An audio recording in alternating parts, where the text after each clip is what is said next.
இல்லை. கவலைகள் வந்தால், கஷ்டங்கள் வந்தால், சந்தோஷங்கள் வந்தால் அல்லாஹ்வுடைய சிந்தனை இல்ல. எனக்கு தர்றது அல்லாஹ் தானே, அல்லாஹ்வுடைய சிந்தனை வரணும் இல்ல. இன்னைக்கு இல்லாம போயிடுச்சு, ஒரு கஷ்டம் வந்தா அல்லாஹ்வுடைய சிந்தனை இல்ல. இதுக்கு அல்லாஹ் எப்பனா கடைசி நேரத்துல அல்லாஹ் வந்து நிற்போம். டாக்டர் முடியாதுன்னு சொல்லிட்டாங்க, ஒன்னும் பண்ண முடியாது, இப்பதான் அல்லாஹ்வுடைய ஞாபகம் வரும்.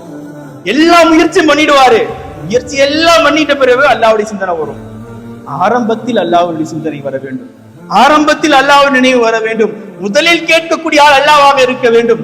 அடுத்ததற்குண்டான முயற்சிகளை செய்யணும், அது ஷரியத்து சொல்லக்கூடிய விஷயம். ஆனால் முதலில் நமக்கு சிந்தனை வர வேண்டியது, நமக்கு ஒரு நன்மை நடந்தாலும் சரி, முதல்ல அல்ஹம்துலில்லாஹ் அல்லாஹ்வுக்கு புகழ்ந்து அல்லாஹ் துஆ செய்யணும்.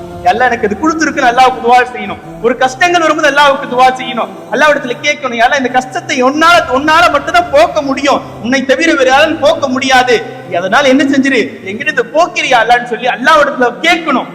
நீ முடிஞ்சா போக்கிடு அப்படியும் கேட்க கூடாது. நாங்க ஸல்லல்லாஹு அலைஹி வஸல்லம், நீங்க முடிஞ்சா போக்கிறியா அல்லாஹ், நீ நாடினா போக்கிறியா அல்லாஹ், நீ விரும்பினா போக்கிறியா அல்லாஹ் அப்படியும் கேட்காதீங்க. அல்லாஹ்விடத்தில் யா அல்லாஹ் இந்த கஷ்டத்தை நீ போக்கியா அல்லாஹ் அல்லாஹ்விடத்தில் கேட்க சொன்னார்கள்.